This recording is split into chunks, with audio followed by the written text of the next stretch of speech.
Flosstube, Happy New Year. My name is Haley, also known as Peregrine Stitcher, here on YouTube and over on Instagram. Welcome to my channel, which is all about cross stitch. If you're new here, welcome. If you're returning, I hope you had a great holiday and a great start to 2024.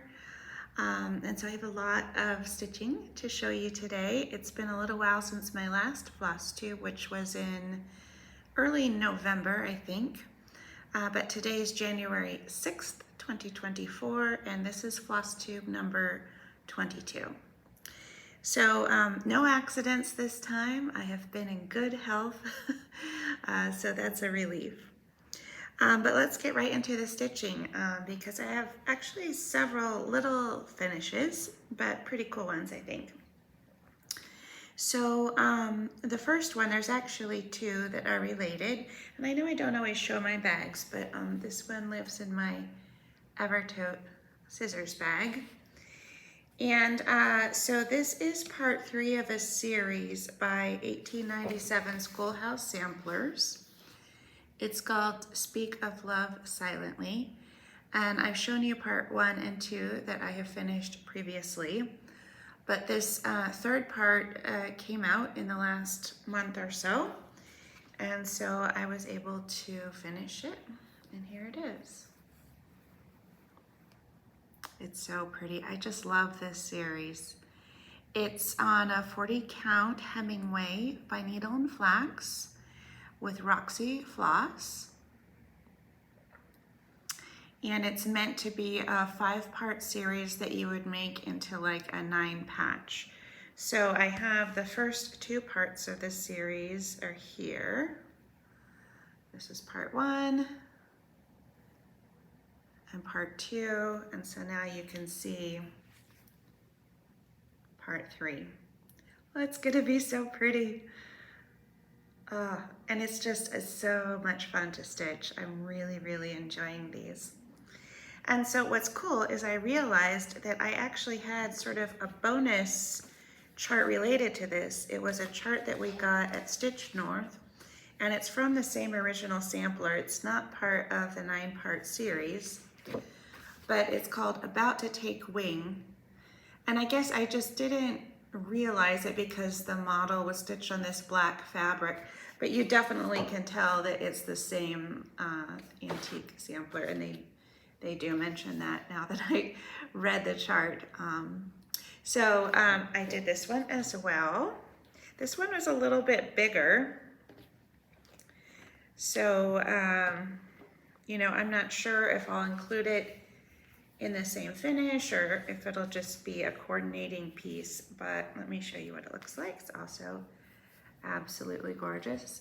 I did iron this at one point, but now it's been in a bag for a while. So yeah, look at that. Absolutely gorgeous bird, and then the flowers on both sides. I mean, I think you could, like if you did a 9-patch, you could then put this one like up at the top with as kind of like a header, more or less. But I just love this one.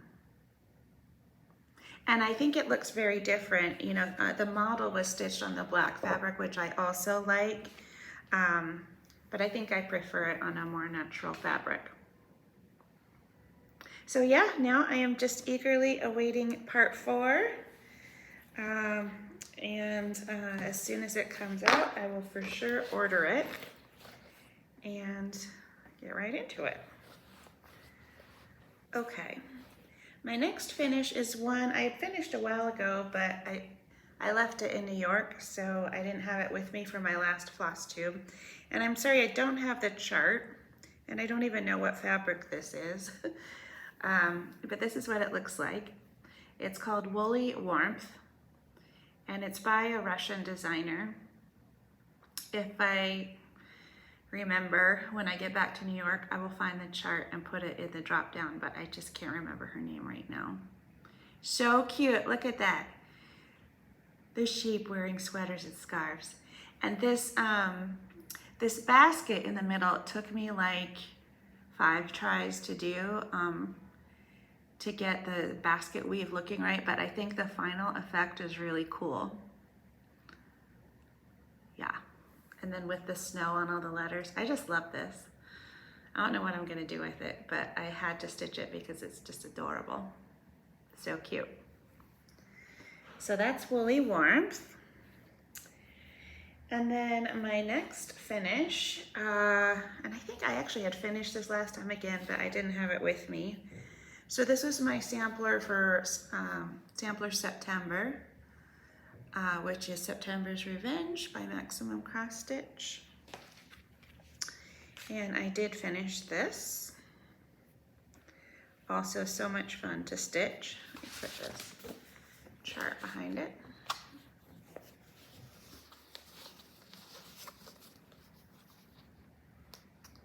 So this is on a 40 count Fox and Rabbit hog bristle, and I'm using the called for Roxy floss. So yeah, so much fun. I really enjoyed stitching this. I love the final product. That house is so cool, and it's just kind of wild. So, yay. And the flosses, I mean, the colors are just gorgeous, but now I'm glad there's a lot of floss tied up in this, so now I can liberate the floss and use it for other projects. So I'm excited about that. Okay, so that's September's Revenge. And then the next one I have is I did do the 2023 Holiday Countdown, for which was a collaboration with Modern Folk Embroidery and Evertote. I don't have the chart. I left it in New York, and there isn't really a chart to show you because it was a countdown. There were like 25 different cards, one for each day. And there wasn't a picture of what the final product was supposed to look like. But I did finish it, and again, I ironed it, but sorry, it's already got wrinkles in it. So here you go. This is a 40 count Speculas, I believe, linen by Roxy, and I used all the called for floss that came in the countdown packages. It's very, very colorful. Lots of different colors in this one. But it was so much fun to stitch. I have to say, I didn't like stitch apart like every single day like everyone else did, or most other people did. I think I did about half of it in the first weekend of December, and then I did the other half, I think, the weekend before Christmas. But it's done, and it's gorgeous.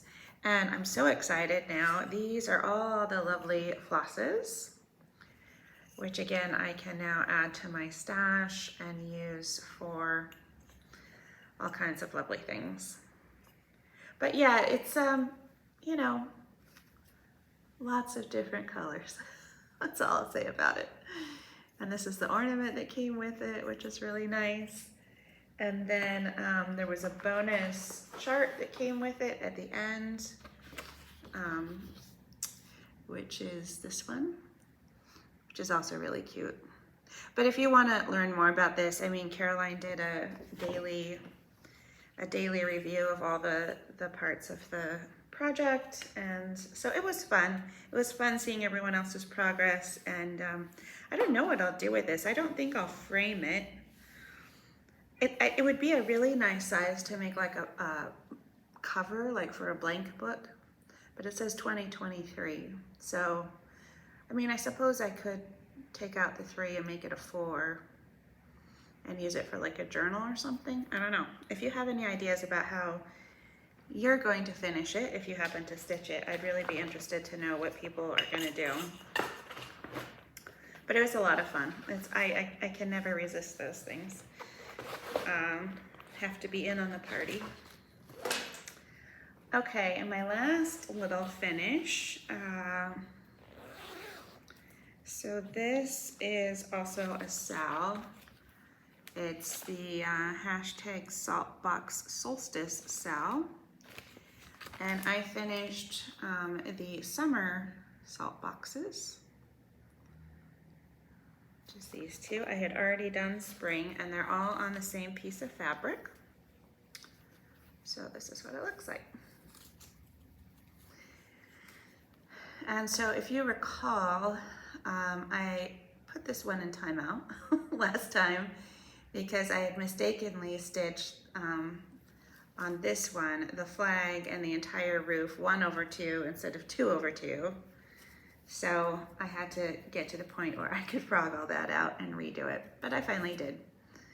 So it's done now, and I'm glad I did it. It just didn't look right with the coverage compared to the other three. So yeah, I think it's really cute. I'm using floss from Stash on this, and it's on a 32 count raw linen, and I'm going to put the 2 autumn and winter salt boxes down below here. So yeah, that was a lot of fun. I was just working on this one. So I look forward to doing the autumn ones next. This is what they look like. I love the falling leaves. I don't know what 1650 refers to, really. And then this is winter. So those are the last 2. And I like the little flying reindeer. Super cute. So this one is fun. If you want to check out other people's progress, like I said, it's hashtag Saltbox Solstice Sal. I don't think I've posted my pictures there, but there's that. Okay, in terms of starts, oh, this one is so good. This one is so good. I am keeping this in this tote that I got from Hands Across the Sea, Martha Walmsley, because it is in fact Martha Walmsley. And so I started this and I just love it. It's absolutely gorgeous. It's one of those charts that is so much better in person than in a picture. I mean, it's always like that, right? But this one, I think particularly. So this is the picture in the chart, and it's beautiful, but to me, it's kind of washed out compared to the reality. So let me just show you. Oh, this is so gorgeous. I'm absolutely loving this one. So this is what I have done so far. Isn't it beautiful? It's on a 40 count Tabby Cat Linen called Lollybrock, and I'm using the Soie d'Alger floss. So this border is just to die for. It has, it's not a strict repeat, but it basically has a repeat of about 3 different flowers. So they kind of, there's a repeat of 3 and 3 across the top, and then, similar flowers down the bottom, but they're not exact, so you have to be very careful in your stitching to make sure which flower you're stitching on and that it's the right one. But look at those colors. I mean, it's just gorgeous. And I love this little, I don't know if it's like a peppercorn flower or something like that, but that was a lot of fun to stitch too. So I'm definitely looking forward to doing more on this. And here are my flosses. So these are silk flosses, and this is what I do with them. I do keep them on a floss ring, but I wrap them up in a handkerchief just to keep them looking good. So yeah, look at these colors. Oh my God, they're just gorgeous. And it came with this little tchotchke from Minnie McBean's. It's very cute. Yeah. Love the silk. Sorry, I can't stop touching it. Okay, so yeah, so I just wrap it up in this handkerchief and I fold it like this and keep it in the bag, and that seems to work fine. I've tried different things with silks, and that seems to work best for me in terms of keeping them protected and easily accessed. Okay. So I also have a few whips, the usual whips that I have been working on. So I have the MFE 2023 Sal, just this one. Actually, let's show you this one. This is the actual chart, which is signed by Jacob. He signed it for me at Jacob Palooza. And so I did, last time I showed you I'd almost finished the center medallion, and I did finish that. And then I actually moved on to the side. Let me just show you everything here. It's big. So yeah, so I finished that center medallion, and then I did all of this side right here, the border and all these doodads in between the border and the pillar. So much fun. That border is not easy though. It's not intuitive, and you can't just like go across and back and forth because it's zigzaggy, you know, so you don't want your threads to show behind the zigzags. So you kind of have to do this awkward up and down thing, which is a little annoying, but it has a beautiful final result. So yeah, next, hopefully this month I'm gonna do the same on the other side. And then all I have is the bottom pedestal. So yeah. So that, I know I've mentioned it before, but that's on a 40 count albarium by Cedar River Linens. And I'm using Roxy Floss, Uncle Fester, and Sageish. So I don't have a fancy bag for this one. Just in one of these Amazon things. I do have a fancy bag for this next whip though, and this is a new fancy bag, which I absolutely love. So this is a Stitch Folk bag for the Words of Wisdom box, which I also got. And I just feel very lucky to have been able to snag one of these bags. I have tried in the past to get one and failed multiple times. So I was really excited to be able to get one. It's very nice, and the quality is really nice. It has this beautiful interior, and the fabric on the outside is like shiny and gold. It's gorgeous. So I decided to use this one for now for a very special project to me, which is Mary 395, which is a Bristol sampler. And I worked on this one quite a bit. I really am trying to get through the alphabets so that I can get through to some other things. So, get this so I can show it to you. Another big piece of fabric. So yeah, I've done a lot on this. So I think last time I was maybe up in here somewhere. So I did at least 6 or 7 or 8 more alphabets. I'm almost to the end.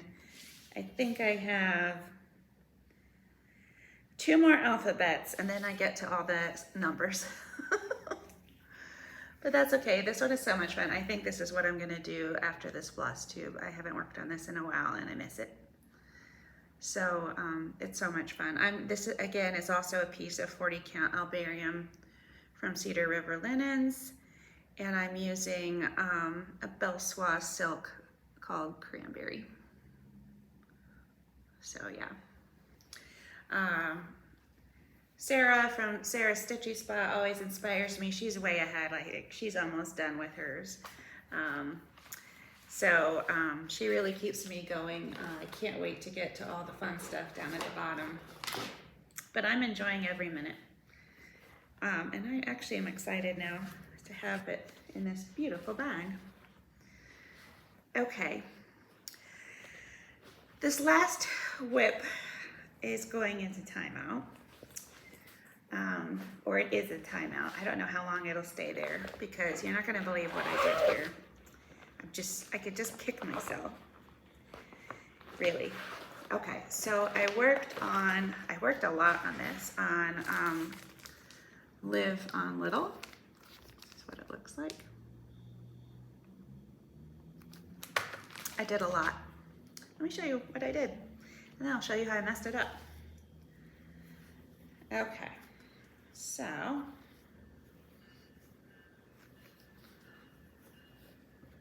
here we go. I did this whole sailboat, all the waves. I've been filling in the bloop for the water. That's been really good actually for travel stitching because I can just stitch away.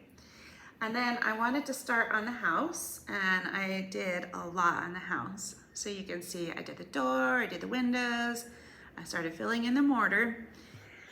And then I realized I am so far off. These windows are literally like 4 stitches over too far. Not just 1 or 2, but 4. And I've already done all of that. And so I don't know what to do. Like I said, I put it in timeout. I didn't want to think about it, but it's gonna mess up everything. So it's possible that I could move these over a little bit, or if I just keep going, it's gonna be off center on this side, and I'll have to adjust this whole section down here and the water over here, because by then it would be like, it could be up to 8 rows off. Or, you know, I could try to take it out like maybe 2 rows on either side on the front of the house. I don't know. I couldn't even think about it. I was so mad at myself. I don't think I've ever like messed something up that bad, and it's so much to take out that it might not look like a lot, but that's a lot. I really don't want to take out that entire house. I really don't. I don't think I could do it. But this is what happens sometimes, right? Counting is hard. So I have other things to stitch on, and I will address that when I feel like I have the mental fortitude to handle it. Okay, so I think that's it for my whips. I actually I didn't buy anything, so I really don't have anything for haul other than this, you know, the Stitch Folk Words of Wisdom bag, which I had not showed you yet. I did actually get, this is so sweet. For the first time ever in my life, I got presents under the Christmas tree.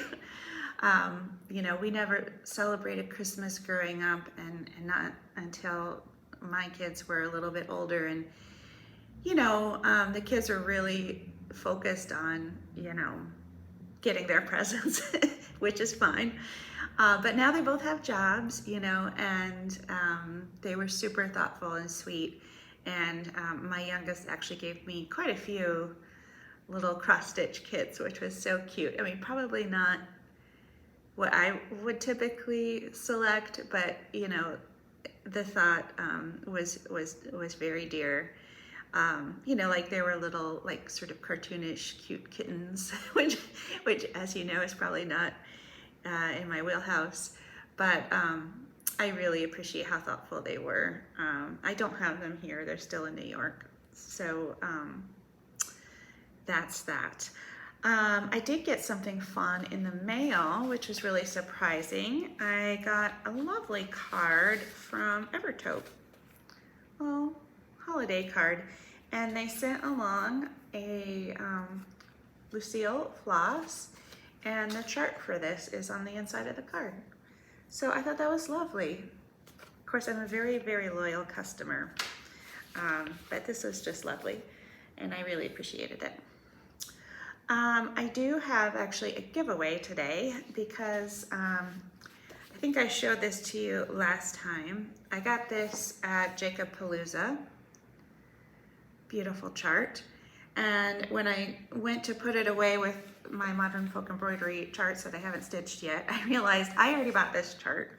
Not only did I buy the chart, I also had bought the kit with the fabric and the floss. So I'm going to give away this chart. It's a paper chart. I do not have a PDF. I stitch from paper. So if you would like to have this chart, let's say use the word garden in your comment. You can tell me about your garden or a garden you visited or your favorite flower to see in a garden. That would be lovely, as it's quite snowy in Chicago today, so it'd be nice to think about a spring garden. And I will send this anywhere in the world. Okay, so I think that's that. In terms of, let's see here, I need a drink of water. Personal updates. Everything is good. So I've been traveling a lot. I went to New York City for a conference in November. Conference was really good. I haven't been to New York City in a long time, and it was kind of surprising to me now that I've lived in Chicago for a while. I did not like New York City as much as I have in the past. It was just, it seemed really noisy and dirty and chaotic compared to Chicago. So I was kind of glad to get back. But the hotel was nice. It was right on Central Park. It was kind of next to the plaza, but not the plaza. But it was fun, and I got to see a lot of colleagues and had some good networking. Then I was back in Chicago for a few days, and then I went to London to see my friend Emily. We had a great time. We did not do a lot of like touristy type things because I've been to London before, so we just did some shopping and we went out to eat. We had high tea at a hotel. We went to a cello concert, which was amazing, and we just hung out and had a great time. So that was a wonderful trip. London is always amazing during the holidays. They do a fantastic job. And then what else did we do? I went to see the Nutcracker twice. First, I went to see the Nutcracker here in Chicago, which was by the Joffrey Ballet at the Lyric Opera. And I have to say, I was really, really disappointed in it. You know, when you go to the Nutcracker, you expect sort of the traditional, festive, you know, sugar plum fairy, and, you know, just all the, you know, it is what it is, right? But this production, like, they changed everything to be part of the, like, the setting was at the Chicago World's Fair. And so instead of taking place in a mansion, it took place in a little shack of one of the workers.